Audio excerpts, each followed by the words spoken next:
கரிய சார்பென உன்னை சார்ந்தன சார்ந்தவென்றனக்கே ஓர்ந்திடற்கரிய உண்மைகள் யாவும் உளத்திருந்து உணர்த்தினை உவந்தே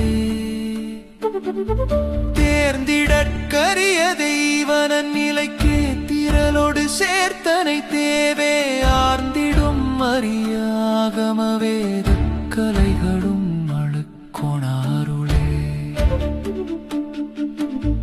அளக்கோணாது அகன்ற அருட்பெருவெளியில் அருள் தயா ஒளியோடு அமர்ந்தே பழக்கிலாது உயிர்கள் பணிந்து நற்பத்தி